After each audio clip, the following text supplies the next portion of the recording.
He's waiting on Schultz. Here's the stretch. And Bo's 1-2 pitch, and that one is swung on, drilled deep into right field. If that's fair, it is way, way out of here. It is foul. Oh, and Wheeler can't believe it. And neither can the Sky Sox dugout. Wheeler's got his hands in the air saying, what are you talking about, foul ball? Evan Fry is up on the railing. He's got his hands on top of his head saying that was fair. And here comes Glenn Allen Hill. He wants to argue with Brandon Henson, the first base umpire. That was a towering drive down the right field line. And, of course, our angle is not very good. From what we could see, I thought it was fair. But, again, we don't have nearly the angle to make that call. And you can't see it on the replay. But, boy, the Sky Sox were convinced. Wheeler obviously was watching it as he strolled down the first baseline because he knew he hit it a long way. And now the umpires are going to confer. Glenn Allen Hill has asked Brandon Henson to get some help. The only guy I think that could help him here is Colin Klein, the home plate umpire. And if Klein had a different view, he could overrule him. Now, we saw an umpire overrule work to the Aces' advantage in Memphis. It ended a ball game.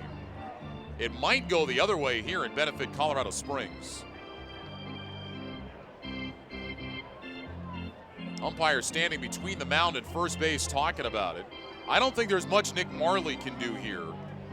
But Colin Klein, he might say, you know what, that looked fair to me, and he would be looking right down the line the same way that Henson would. Of course, in the big leagues, we would just go to instant replay here and find out fair or foul.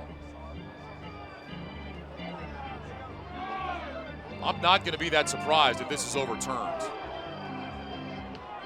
Fans are getting a little antsy as the umpires continue their discussion.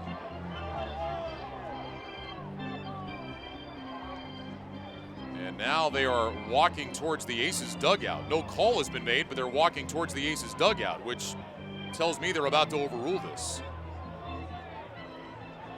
Here comes Phil Nevin.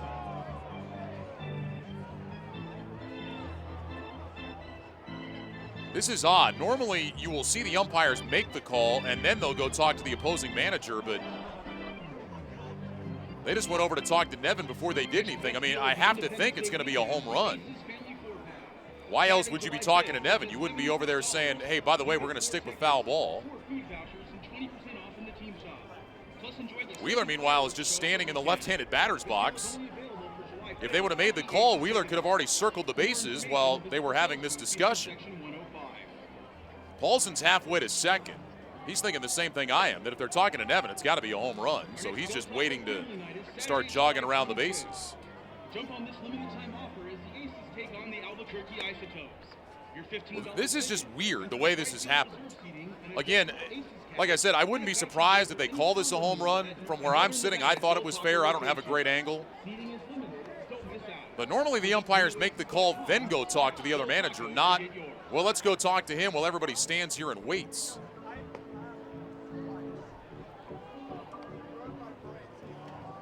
So Nevin continues his discussion with all three umpires.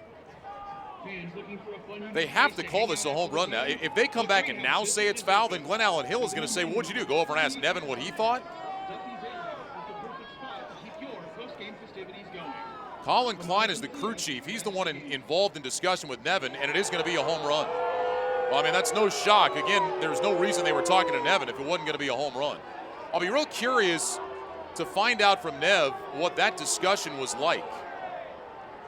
So Wheeler will circle the bases, and it's now an 11-4 ball game.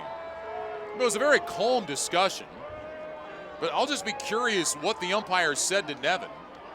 And I'd also be curious to know why they didn't signal home run, then go talk to him. Probably the right call. So Wheeler gets his fifth home run. RBI's 23 and 24. It's now an 11-4 game.